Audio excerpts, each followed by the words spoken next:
Good afternoon and welcome back finally to Best Era Football. We're still in week number 5, but this is the Monday Night Showdown. As you can see, the 98 Vikings and the 85 Bears are both listed as 90 ratings through Madden, so this should be a very even game. The 98 Vikings come in as the only remaining undefeated team in the NFC at 4-0. The 85 Chicago Bears are 2-2. And again, it has been months since the last Best Era football game, but we've been stuck in Week 5 for a long time. But at least this is the Monday night game, so you can see the scores across the bottom as this game is played, and get kind of caught up on what happened in Week 5. Hopefully, these games will come a little bit more regularly than every 5 months.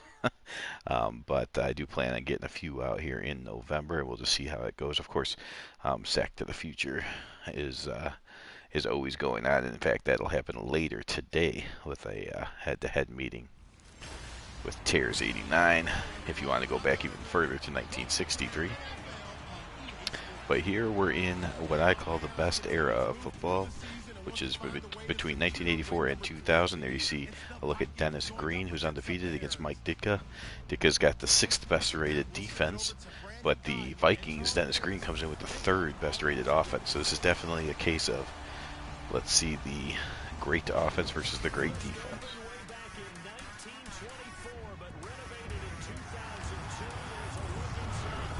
Out comes the Bears. Apparently, Maury Buford is leading the Bears out. There's Jay Hilgenberg and Walter Payton, Jim McMahon getting into it. The defense of the Vikings comes out. There's Jim McMahon, Jimmy Mack. There's Dennis Green on the sidelines getting his troops ready to go.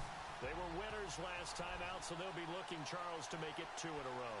And what I enjoyed when I watched their game, Dick is already working on that hat. Again, he shaved his mustache for this season for whatever reason. Mainly because you can't make a coach with a mustache, but he continues to eat his hat each and every game. Alright, let's get to this. We will go to slow speed, jump forward, end of game. Alright, 98 Vikings will kick off to the 85 Bears. From the 15-yard line and all the way up to the 34-yard line, so a pretty good return. Bears will start on their own 34. Out comes Jim McMahon. How's he doing here in Best Era Football? He's at 58%, 4 touchdowns, 2 interceptions. He's at 916 yards after 4 games. It's not bad.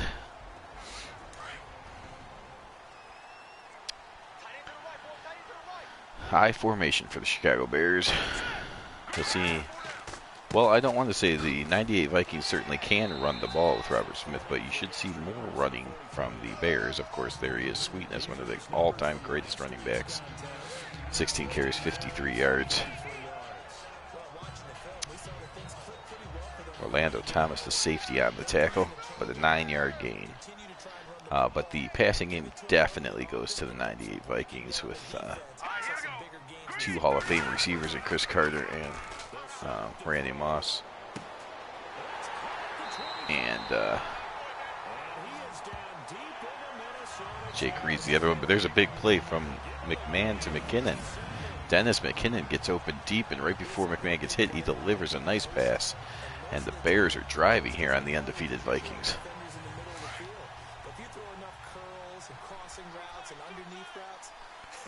So this again is the Monday night game, so you should be able to see some scores at the bottom. Saw a couple already, I just didn't mention. McMahon's going to take off and run. He's inside the 20 and then takes a shot.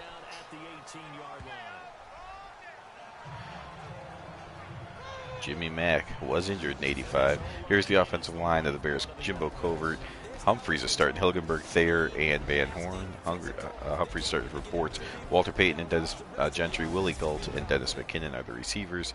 And the tight end is Emery Moorhead. So, yes, the injury that the Bears are dealing with on offense is Mark Bortz. They actually had a couple injuries right away in game 1, but they've all most recovered. There's actually a couple backups that are still out, and Mark Bortz is the starter that's still injured. Here's the defense for the Vikings. You got Dwayne Clemens, Tony Williams, and Derek Alexander across the line. What is going on? Dwayne Rudd and Dixon Edwards, they are just, people are all crazy out of position. I don't know what is happening. That was just pathetic looking. That's not at all what it should have been. You should have saw the correct starters would have been nice, but here's McMahon, throws it out to, is that, that should be the tight end, not Emery Moorhead, but the backup tight end, which I'm drawing a blank on. Orlando Thomas was the guy beat on the coverage, but, oh no. No, it looks like that was indeed a touchdown. It looks like that was actually not the tight end at all, but rather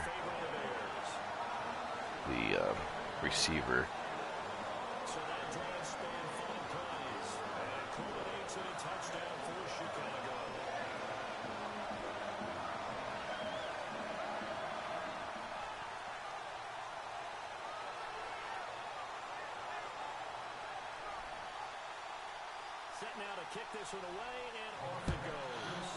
So yes, that was the receiver, Ken Mangrum, on the touchdown catch.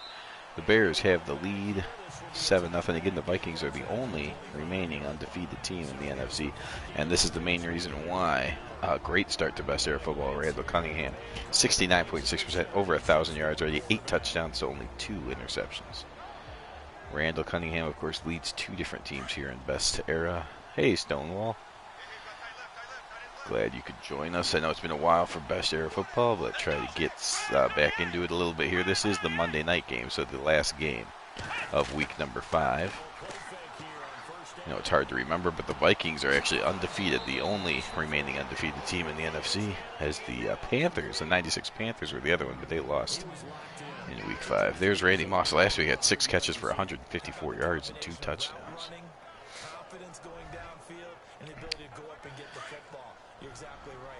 This is a great offense against a great defense here.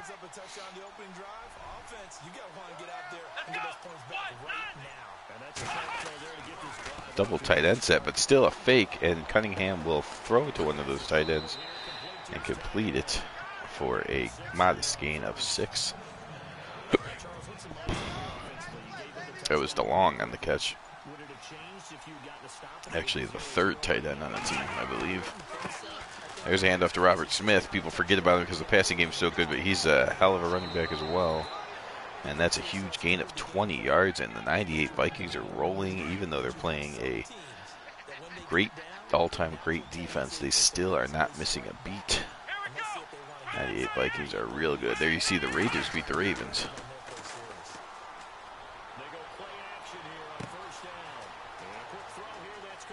Okay, the Bears over the Cardinals, 43-34. I like seeing the Bears win no matter what. What is that, your 1970 season? Or oh, here's the starters for the Vikings. Stussy, McDaniel, Christie, Dixon, and Corey Stringer. Those are the starters. Robert Smith and Leroy Horde are the backups. Randy Moss, Chris Carter, the receivers. They also have Jake Reed. And then you see Andrew Glover as a starting tight end. So no injuries for the Vikings. And I mean, obviously, when you're playing against playoff teams every week, the team that has no injuries would be a good candidate to be the team that's 4-0, and that's exactly what you have here in Best Era so far. Here's the defense of the Bears. Hartstein, McMichael, Wachter, and Dent, because Dan Hampton is injured. Otis Wilson, Mike Singletary, and Wilbur Marshall, the linebackers, they are healthy. Gary Fensick, Dave Duerson, Mike Richardson, and Leslie Frazier is a healthy secondary. So, again, you had the injury to Mark Bortz on the offense and Dan Hampton on the defense. 2 pretty significant injuries for the Bears, but the rest of their injuries, at least from the starters, have passed. So they're getting closer to full. There's a nice play by, is that Leslie Frazier on the outside, or is that Richardson? Couldn't tell, but one of the corners made a nice play there, stopping the touchdown and forcing the Vikings to go for 3. Gary Anderson, he was perfect during the regular season of 1998, and he's perfect there with a 40, what was it, 44-yarder? So it's a 7-play drive, but it stalls out in the end. So the Bears get a touchdown their opening drive. The 98 Vikings answer with a field goal on their drive. And the Bears still lead 7-3 here at Soldier Field. This is taken to the 13. Oof, there's a hard hit. Nice job by Gentry, though, to get the ball out to the 33. Last time we got out to the 34, so good return so far for Gentry. And there's Sweetness.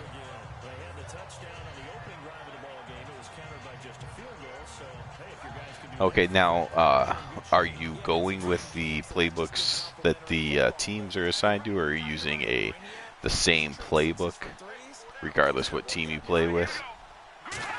Only asking because I find that you get better, using the same playbook because you start to know what plays work, and the more you know the passing plays, just like a real quarterback, the more you know where the receivers are going to be. Then if the blitz comes, you know where your outlet receiver should be and that kind of stuff. So I understand using the same playbook for all the teams, but if you're playing something like this best era where you want it to be historical, or like how the group is doing with the greatest game, basically the same roster, but we're playing human versus humans.